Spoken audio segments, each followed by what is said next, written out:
نو موږ تاسو د جدول خبره کړې وه، مخکې جدول 2 درسونه ویلي وو، نن دریم درس د جدول متعلق زه نوې صفحه خلاصوم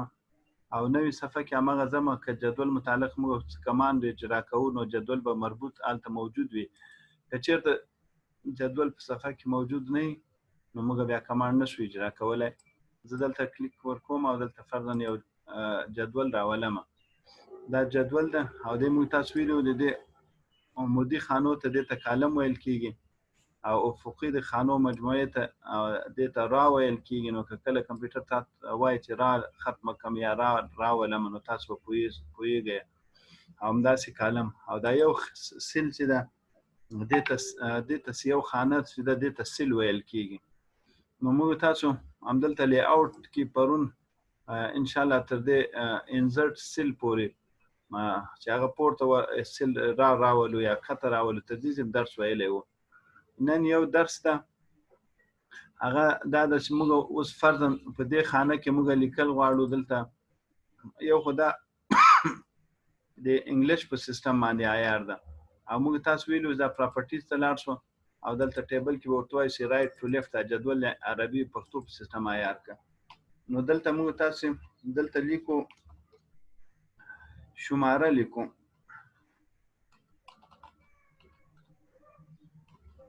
او شماره کې دلته لیکو فرضاً دلته موږ لاندې نوم لیکو نوم او دلته لیکو ولد. نو پاس فرضاً دې لپاره عنوان ورکوو، یو عنوان ورته ورکوو. نو دلته فرضاً موږ اوس پاس 2 سیلونه دي، موږ غواړو دا دواړه سیلونو نه یو څنګه جوړ کړو. نو د اوسني کمانډ کې راځي مرج سیل. مرج سیل مطلب دا ده دغه له دوه نه یو شی جوړ کړه. نو اوس دا یو خانه جوړه شوله، لاندې نوم او ولد ده او پاس هغه خانه کې موږ لیکو تشریحات یا دغه پیژندنه یا داسې لفظ لیکو که نو هغه پاس لیکو او لاندې نوم او ولد لیکو. اوس دلته شماره به تاسو پوښتنه وکړئ، دا شماره خو مستقله خانه یې ونیوله، نو دا شماره به موږ داسې کړو دلته مرج سیل په توسط باندې به دې نه یوه خانه جوړه کړو. همداسې به بیا ځو دا نورې خانې به هم ټولې یو کوو، ځکه دلته بیا فرضاً ولایت موږ لیکو نو ولایت خو بیا 2 خانې نه لري که که یا داسې لري چې فرضاً داسې کولی چې دا موږ زه انډ وکړم کنټرول زید ووهمه دا خانه بیرته راوګرځوم. دلته موږ ولیکو چې دا دې نه یوه خانه جوړه کړو، دلته داسې جوړ کړو چې ادرس یا پته شی ولیکو او بیا دلته ولیکو چې ولایت او لاندې دې بله خانه کې ولیکو ولسوالي. همداسې نور که چېرته موږ ضرورت نه و چې یو خانه ولیکو نه به د هغې نه به یو خانه جوړو، هغې کې یو عنوان راځي فرضاً. نو دې کې به موږ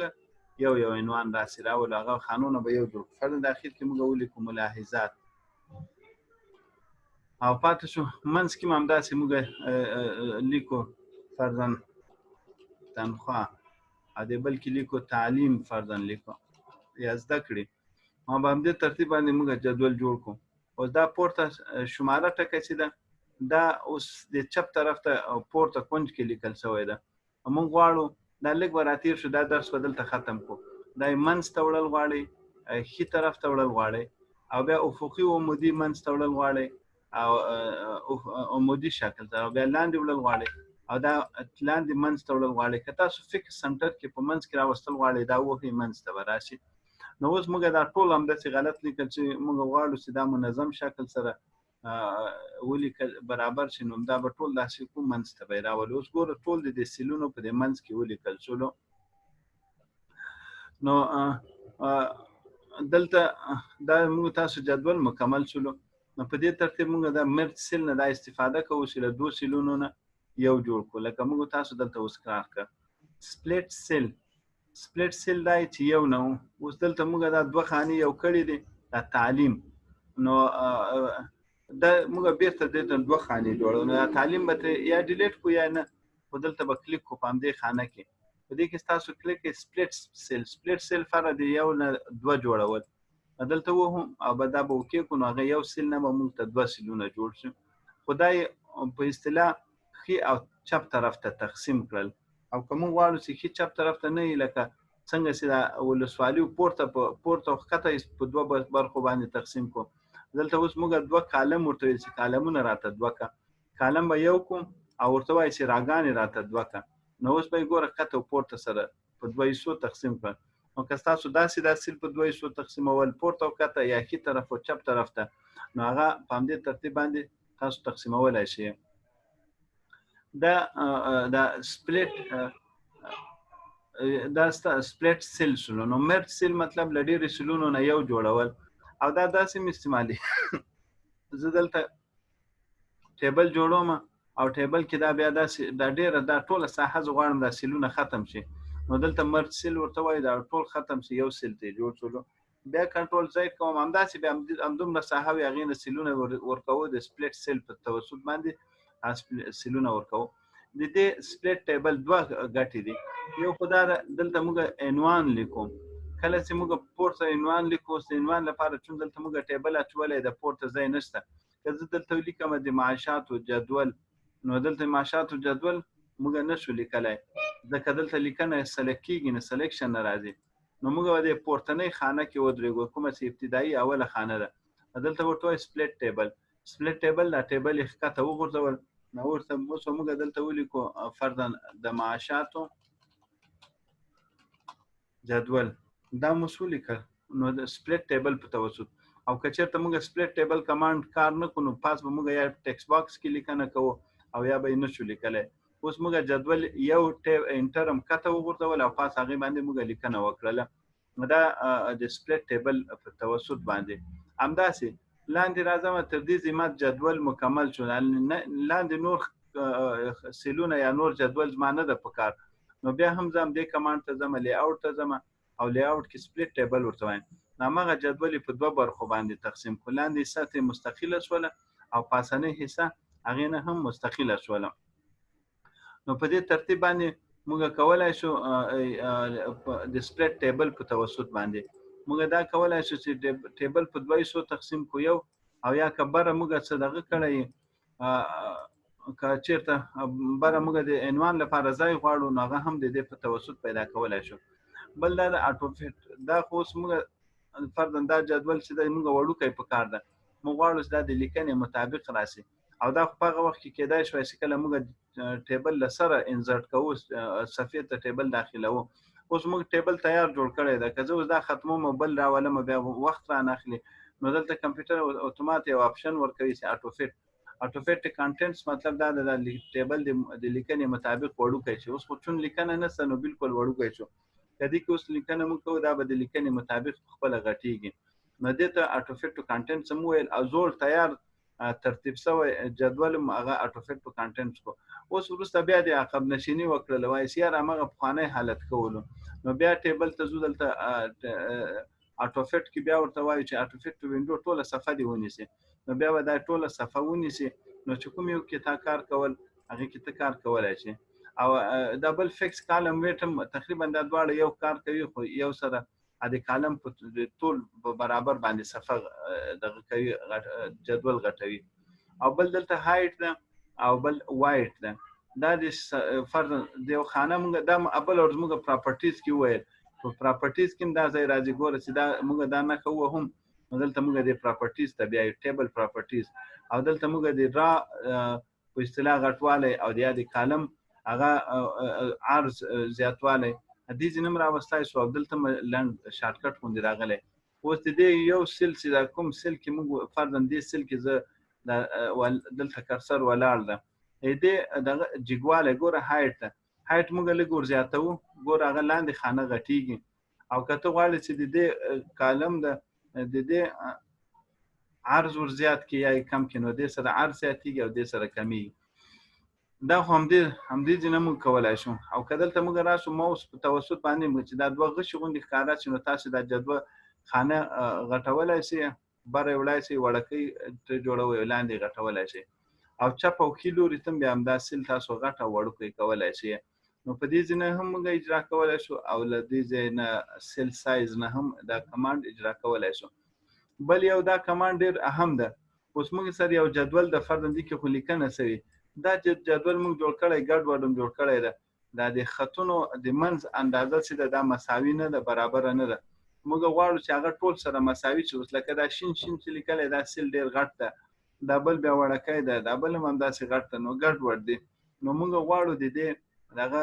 برابر کو سره ټول سیلونه مساوي تقسیم کو. نو دلته به ورته ووایاست دا ډیسټریبیوټ کالم ده، که دا د کالم وظیفه ده چې ټول کالمونه یو برابر راسي. دا مو وهل اوس ټولو ته مساوي اندازه او سپیس یې ورته ورکړو. اوس د دې سیل او د دې سیل هیڅ فرق نشته په خپل منځ کې. نو همداسې که تاسو دا خو موږ تاسو کالم عرض ور برابر کو. اوس که طول ور برابروي، نو دلته اوس دا دوم سیل چې د دې طول زیات ده، دا جګوالی زیات ده، لوړوالی دا د بل سیل هم زیات ده. اوس تاسو دا سودا شوله چې یاره دا یو زیات او کم وي، نو دا خو مناسب کار نه ده، باید ټول برابر وي. نو موږ به بیا دا ټول سلیکټ کړو، دا ټول ټیبل دا ریزل به د بل نه کار واخلو دی یو نه چې دا ټول سره برابر کړه، دا ډیسټریبیوټ راس. نو دا اوس به ټول سره دلته ګوري ټول سیلونه برابر شو. یوه خبره بله مې کله ناکله اوس زموږ تاسو دلته دا صفحه تر دې ځای پورې ده، دا موږ تاسو د صفحې اخري حد ده. موږ فرض یو نقشه د مدرسې جوړه کړې ده او غواړو چې دا ټوله صفحه نور خانې همدومره دي، خانې زیاتې نشته چې صفحه راته ډکه کړي. په همدې خانو باندې موږ هغه ټوله صفحه ډکول غواړو. نو موږ به دا راکش کړو، دغه اخري سیل دا به دومره غټ کړو تر څومره اندازې پورې چې زموږ سره صفحه شته، چې هغې نه زیات بیا موږ مخکې نه شو بیولی. فرضاً دا د موږ 7 انچه صفحه ده، تمدیزې پورې صحیح ده. یو سیل هم ډېر غټ کړو، نو دا خو مناسب هم نه ښکاره کېږي. موږ تاسو هدف دا ده چې ټوله صفحه راته ونیسي. دا به داسې سلیکټ کړو، دا ټول سیلونه سلیکټ کړل او دلته به ورته وایي چې دا سره برابر کړه. اوس ګوره ټول سیلونو اندازه تقریبا په یو دغه شوله، یو اندازه شوله.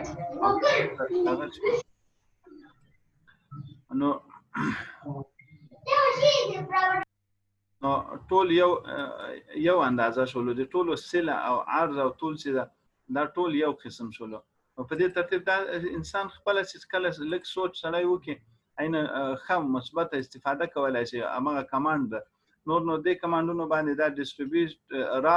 برابروي او دا کالم برابروي. او دا موږ تاسو اوس وویل که دا د سیل کې څو برخې دي په دې سیل کې، نو په کومه طرف ته راوړل غواړي دلته، او که فکس منځ کې راوړل غواړي دلته. اوس چون ما دا یو سیل سلیکټ کړی دی، دا کمانډ په دې کې اپلای کېږي، او که تاسو غواړئ چې نورو کې اپلای شي نو هلته مې اپلای کولی شي. دلته په بل ورځ یو ملګري پوښتنه مو وکړه، شماره ده، دا شماره موږ اړول غواړو. نو دوی 3 اطراف ورکوي،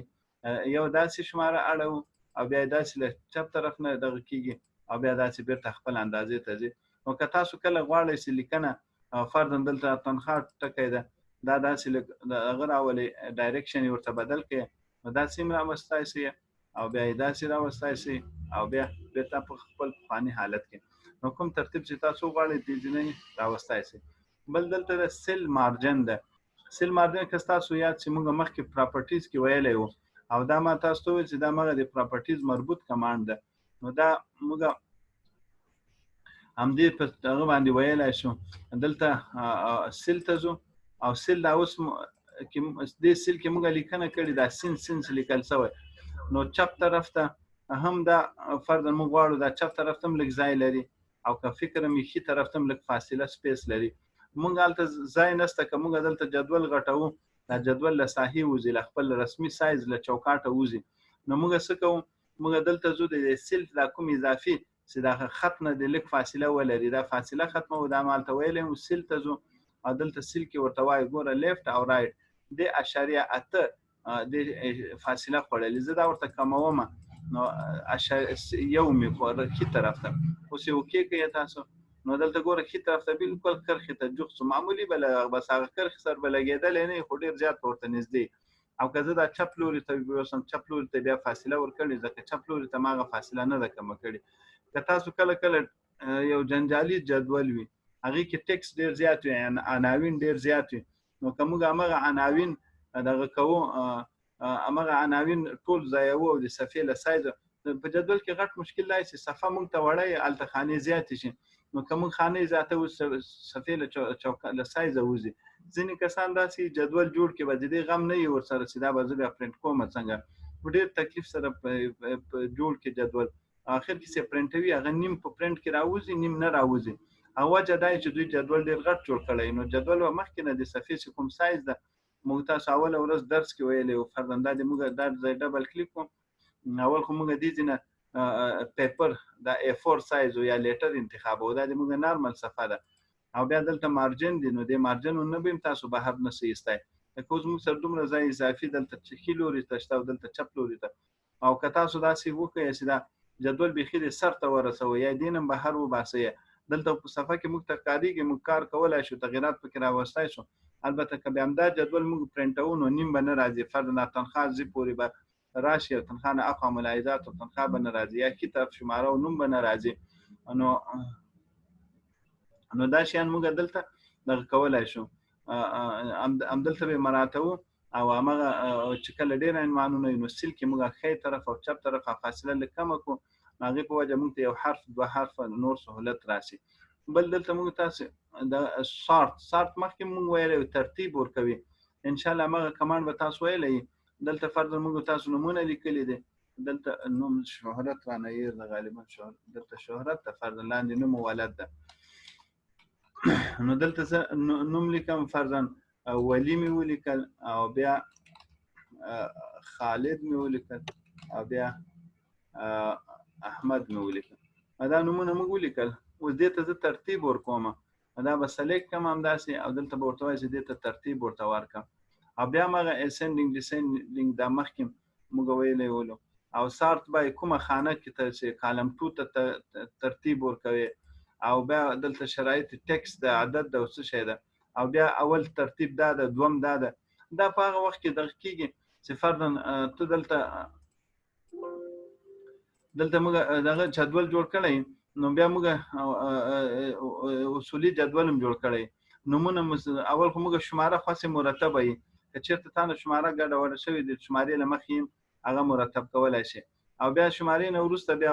فرضاً نوم لمخې بیا د ولایت لمخې او بیا د ولسوالۍ لمخې لدې ټولو نه موږ تاسو ترتیب کولای شو خو دې لپاره ضروري ده چې موږ مخکې یو ښه منظم جدول جوړ کړو هغه کې دا نمونه ټول رعایت کړو او بیا سار ترتیب لکم دا مخکې موږ ان شاء الله ویلې و بل دلته راځي ریپیټ هیډر را دا موږ عمل ورزو ویل دا ول دا شهرت والا خانه موږ غواړو دا ټولو دغه کې دا ملګری پارام کې نه کنه په دې روزه کې خو خلک به دغه نشي کولای حرکت نشي کولای د لاسو کې ډیر زیات څه ده نو دغه سکرین دی نه خرابوي نو دلته ما ته ښکاریږي څوک خدمت کوي نوم راځي نو زه نوم نه اخلم کنه چې څوک ما اوس باندې ګوتې وهي یا څوک ما سره مکالمه کوي او پوښتنه کوي نوم یې هلته ما ته راځي ښکاره کېږي به هر تقدیر دلته موږ دا هیډر را ریپیټ ته دا موږ غواړو ټولو صفحو کې نو زه اوله را کې ودرېږم دا به فعاله شي نو زه ورته وایم دا هیډر راته ریپیټ کړه اوس به دی راته هیډر را دا خو نتیجه نه ورکوي که کله موږ سره خانې ډېرې زیاتې وي نو بیا موږ تر نتیجه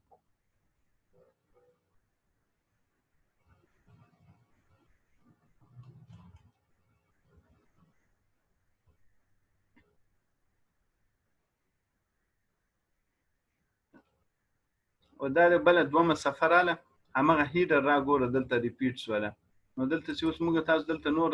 خانې پسې جوړوو همداسې دا هم ډېر د موږ لپاره ګټور کمانډ ده او بس اوس که ته دا سلیکټ کوې دا هیډر را نه سلیکټ کېږي دا که دا د کمانډ په توسط باندې دلته راغلي وایي دې لپاره ضروري موږ بیا شمارې ته لاړ شو دلته ریپیټ دا ختم کړو دا که اپشن هم ختم کړو اوس لاندې دومې صفحې ته چې زه ګوره دلته هغه هیډر را نه ده تکرار شوی او ځینې کسان داسې کنورټ ټیکسټ ټو ټیبل ځینې کسان داسې یو وارې کار وکړي بیا وایي یاره بد مې وکړو دا مې څه غلط کار وکړو دې نه خو پخوانی ترتیب کولو بیا هغه ته واړوي بیا په یو کار کې هم دی نه خوشحاله خو دلته جدول کمپیوټر ښه طریقه ښه د معاشاتو جدول جوړ کړي یاره دی وایي همغه د ما پخوانی لاسي جدول وخت ده عادي چې دی چوکاټ مې نه ده په کار نو موږ دا جدول انتخاب کړو دلته به کلیک کړو جدول به ټول منتخب شي کنورټ ټو ټیکس نو اوس به دا ټول ټیکس ته وکړي کې ټیب یو فاصله به راولي ټول جدول یې تاسو ته واړول او عادي دغه ته یې واړول عادي ټیکس ته یې واړول دلته وګورئ تاسو د کې جدول بیخي له سره شته نه او خو که تاسو یې دا ښي طرف ته ولې واړول هلته خو جدول موږ ښي ته اړولی او دلته زموږ د صفحې ډایرکشن چپ لوری ده نو اوس موږ بیا دا سلیکټ کوو دلته فرضاً بیا ورته وایي چې یاره جدول ته واړه اوس مې دا نه ده پکار دا خاصې جنجال ده تکلیف ده نو بیا به څنګه که اوس ګوره هغه اپشن ختم شو لی اوټ ټوله مینو ختمه شوه. نو موږ بیا انزرټ ته ځو، انزرټ کې ټیبل ته ځو، ټیبل کې دا ځای چې کلیک کړئ نو دلته کنورټ ټیکسټ ټو ټیبل، دا تیار موږ ټیکسټ لیکلی به دا ټیبل ته راته واړوه، اوکې کړئ او بس همغه دغه به درته واړوي. لږ طبعا فرق په سیسټم او دغه کې فرق راځي ډیزاین کې، هغه بیا تاسو سره خپل بیرته برابر کړئ، دا لږ تکلیف به کوئ. او به هر تقدیر که مونږ ټیکسټ لیکلی، مثال لپاره دلته زه ټیکسټ لیکم، لکه دلته لیکم، دلته زه لیکم شماره او بیا ټیب ورکوم، نوم، بیا ولد، ولایت، ولسوالي او دلته لیکم کلی. دا ما ولیکل او زه دا ټیبل ته اړول غواړم، دا به زه سلیکټ کړم ټول او همدې مینو ته به لاړ شم، انزرټ او ټیبل او پاتې شو دلته به ورته وایو کنورټ ټیکسټ ټو ټیبل،